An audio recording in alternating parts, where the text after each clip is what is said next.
আমি একজন শিক্ষক হিসাবে আমি ওনাকে বলবো যে কোনো শিক্ষক যখন তার অধিকার পক্ষে নামে সেটা কি কোনো রাজনৈতিক ব্যানারে আসে?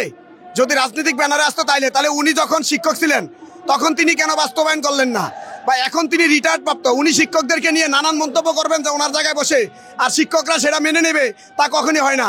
বাংলাদেশের নাগরিক হিসাবে আমরা 20% বাড়ি ভাড়া দাবি করতে পারি এবং আমাদের সাংবিধানিক অধিকার, সংবিধান বলছে আমাদের 5টি অধিকার রাষ্ট্রকে নিশ্চিত করতে হবে: খাদ্য, বস্ত্র, অন্ন, বাসস্থান, চিকিৎসা। সেই ক্ষেত্রে আমি বাংলাদেশের প্রথম শ্রেণীর সিটিজেন হিসাবে, বাংলাদেশের একজন শিক্ষিত শিক্ষক হিসাবে, আমরা যদি রিক্সাওয়ালাদের চেয়েও নিচে জীবনযাপন করি তাহলে সেলিম বিয়া কি আমাদেরকে আয়া উচ্চ জীবনযাপন দিয়ে দিবেন? উনি তো রিটায়ার্ড প্রাপ্ত হয়ে উনি অনেক টাকা কামাইছেন বা অনেক কিছু করছেন।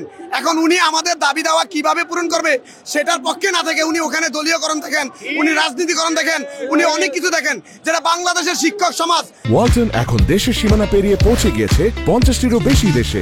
ওয়ালটন, ঘরে ঘরে, বিশ্বজুড়ে। এবং আমি নিজে শিক্ষক হিসাবে কখনোই মেনে নেব না। আমি ওনাকে ধিক্কার জানাই, ওনাকে প্রতিবাদ জানাই। উনি ওনার বক্তব্য ওনাকে এটা পরিহার করতে হবে এবং পরিহার করে শিক্ষক সমাজের কাছে উনি মাথা নত করতে হবে। ধন্যবাদ।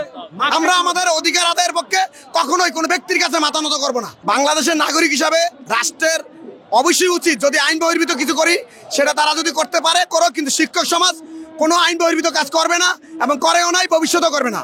আমরা রাষ্ট্রের কাছে আমাদের দাবি দাওয়াগুলো উত্থাপন করলাম।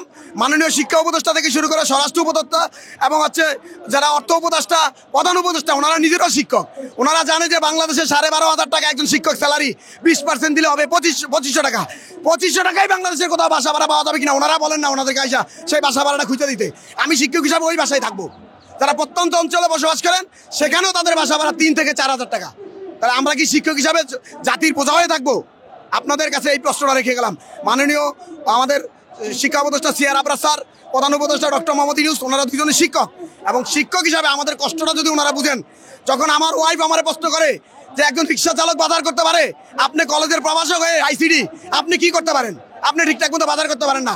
এর চেয়ে মরণ ভাই আমাদের জন্য অনেক কষ্ট জাতি হিসাবে, এবং আমি বাঙালি হিসাবে আমার জন্য অনেক কষ্টের যে আমি আমার সন্তানের খরচ এবং স্ত্রীর খরচ এবং বাসা ভাড়া কোনোটাই শান্তিতে থাকতে পারতেছি না। 20% না মানা হলে জাতির শিক্ষক সমাজ যতদিন পর্যন্ত অধিকার আদায় না হবে ততদিন পর্যন্ত আমরা এই শহীদ মিনার সহ বিভিন্ন প্রোগ্রাম চালিয়ে যাব। শিক্ষক এবং কর্মবিরতি চলবে ইনশাল্লাহ।